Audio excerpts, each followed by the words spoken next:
सही ज्ञान ना होने के कारण उस लकड़हारे को भी बहुत दुख हुआ, लेकिन तब तक समय उसके हाथों से रेत की तरह फिसल चुका था। बुद्ध ने शिष्यों को एक लकड़हारे की कथा सुनाते हुए कहा, एक दिन एक राजा जंगल में शिकार के लिए गया तो रास्ता भूल गया। उसने बहुत देर तक रास्ता खोजा, लेकिन उसे रास्ता नहीं मिला। वह बहुत ज़्यादा थक चुका था। भूख और प्यास के मारे वह व्याकुल होने लगा। तभी उसने देखा कि जंगल में एक लकड़हारा लकड़ियाँ काट रहा है। बहुत से पेड़ कट चुके हैं, थोड़े से ही बाकी हैं। उन्हीं में से एक पेड़ की शाखाओं को नीचे गिरा रहा है। राजा ने उसके पास जाकर कहा, भाई, मैं बहुत भूखा हूँ, बहुत प्यास भी लगी है। तुम्हारे पास कुछ खाने को है क्या? लकड़हारे ने कहा, हाँ है, आओ बैठो। दूर उधर एक बावड़ी है, मैं वहाँ से पानी लाता हूँ। तुम यह रोटी खाओ। और पोटली से निकालकर एक मोटी सी रोटी उसने राजा के सामने रख दी। उसमें थोड़ी सी सब्जी भी थी। राजा ने उसको खाया, लकड़हारे का लाया हुआ पानी पिया और शांत होकर कहा, मैं यहाँ पास के ही एक बड़े से नगर का राजा हूँ। शिकार करने आया था, पर रास्ता भूल गया हूँ। लकड़हारे ने रास्ता बता दिया। राजा ने जाते समय कहा, मुसीबत के समय तुमने मेरी सहायता की है। यदि तुमको कभी ज़रूरत पड़े तो मेरे पास आ जाना, मैं तुम्हारी सहायता ज़रूर करूँगा। कुछ समय यूं ही गुजर गए।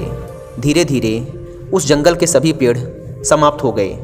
लकड़हारा लकड़ी काटकर इनके कोयले बनाकर बेचता था।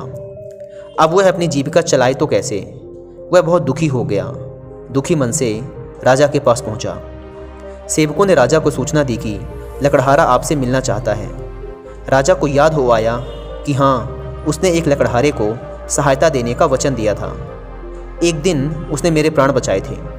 उसने सैनिकों को उस लकड़हारे को अपने पास लाने का आदेश दिया। सेवक लकड़हारे को राजा के पास ले आए। राजा ने पूछा, क्यों भाई लकड़हारे, क्या बात है, उदास क्यों हो? लकड़हारे ने उत्तर दिया, महाराज, जिस जंगल से मैं लकड़ियाँ काटता था वह समाप्त हो गया। अब वहाँ एक भी पेड़ नहीं बचे। अब जीविका का मेरे पास कोई दूसरा साधन नहीं है, इसलिए आपकी शरण में आया हूँ। आपके राज्य में तो बहुत से जंगल हैं, अगर उसमें से कोई एक छोटा सा जंगल मिल जाए तो मैं भूखों मरने से बच जाऊँगा। राजा ने कहा, तुम्हारी समस्या का समाधान जरूर किया जाएगा। उसके चले जाने के पश्चात अपने मंत्रियों को बुलाकर राजा ने परामर्श किया कि इस लकड़हारे को क्या दिया जाए। परामर्श करने के पश्चात निर्णय हुआ कि शहर के दक्षिण में राजा का चंदन के वृक्षों का जो वन है वह लकड़हारे को दे दिया जाए। पदाधिकारियों को बुलाया गया। चंदन के वृक्षों का वह वन लकड़हारे के नाम कर दिया गया और उसको इस बात की सूचना दे दी गई कि आज से यह वन तुम्हारा हुआ। कई वर्ष बीत गए। राजा एक दिन अपने महल में बैठा था कि लकड़हारे का ध्यान आया। प्रसन्नता के साथ उसने सोचा कि अब तो लकड़हारा एक बहुत ही अमीर इंसान बन चुका होगा। उसने कई बड़े बड़े भवन और महल बनवा लिए होंगे, इसलिए चलकर उसे देखना चाहिए। राजा अपने मंत्रियों को साथ लेकर उस वन में गया जो लकड़हारे को दिया गया था, किंतु वहाँ कोई वन ना था। चंदन का कोई भी वृक्ष नहीं था। राजा ने घबराकर अपने मंत्रियों से पूछा, अरे वह जंगल कहाँ है जो लकड़हारे को दिया था? किसी और स्थान पर होगा, तुम मुझे गलत स्थान पर ले आए हो। मंत्रियों ने पदाधिकारियों की ओर देखा। पदाधिकारियों ने कागजों की ओर छानबीन करके बोले, महाराज, वह जंगल तो इसी स्थान पर था। राजा ने कहा, फिर वह गया कहाँ? खोज करने पर कुछ दूरी पर चंदन के कुछ वृक्ष दिखाई दिए। उनके बीच में बैठा हुआ लकड़हारा भी दिखाई दिया, निराश, उदास, विचार मग्न। राजा ने उसके पास जाकर पूछा, अरे तू चिंता में क्यों है? लकड़हारे ने प्रणाम करके कहा, अन्नदाता, आपकी कृपा से इतने वर्ष तो कट गए, अब ये कुछ पेड़ शेष रह गए हैं। थोड़े दिनों में ये भी समाप्त हो जाएंगे। सोचता हूँ इसके पश्चात क्या करूँगा। राजा ने आश्चर्य से कहा, वृक्ष तो थोड़े से रह गए हैं, बाकी वृक्षों का क्या किया?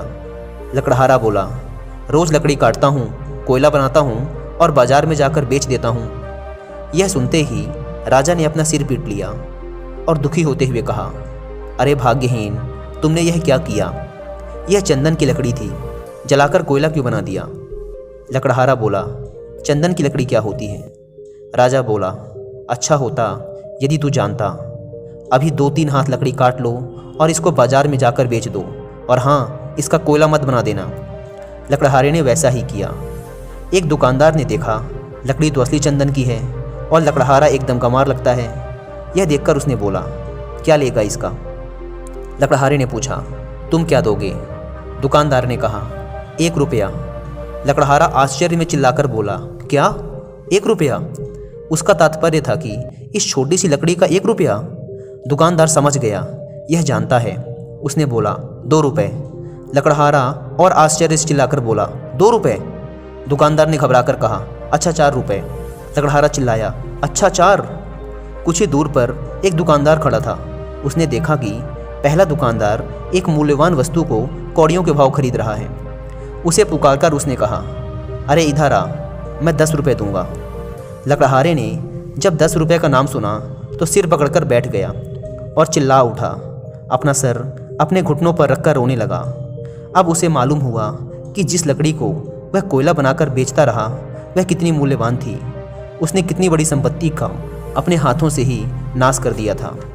कहानी को ख़त्म करते हुए गौतम बुद्ध ने अपने शिष्यों से कहा, उस लकड़हारे की मूर्खता पर आप लोगों को दया आ रही होगी, किंतु सुनो मेरे शिष्यों, हम स्वयं भी तो उस लकड़हारे की ही भांति हैं। राजाओं के राजा उस परमपिता परमेश्वर ने न जाने किस बात से प्रसन्न होकर हमें यह सांसें और यह चंदन सा जीवन दिया था, लेकिन हमने अपनी गलत वासनाओं, घृणा, पाप की अग्नि से इसे जलाकर भस्म कर दिया है। कितनी मूल्यवान है यह सांसें, हमने इन्हें समझा ही नहीं। सांसों का यह चंदन वृक्षों से परिपूर्ण वन, जिसे हमने अपने काम, क्रोध, लोभ, मोह और अहंकार की अग्नि में जलाकर कोयला बना दिया है। परंतु जो होना था वह हो गया, अब उसे बदला नहीं जा सकता। अब जो चंदन के जो थोड़े से वृक्ष, यानी कि अब जो हमारा आगे का समय बचा है, आओ इन्हीं का उचित उपयोग करें और अपने जीवन को शांति, सुख और समृद्धि से भर लें।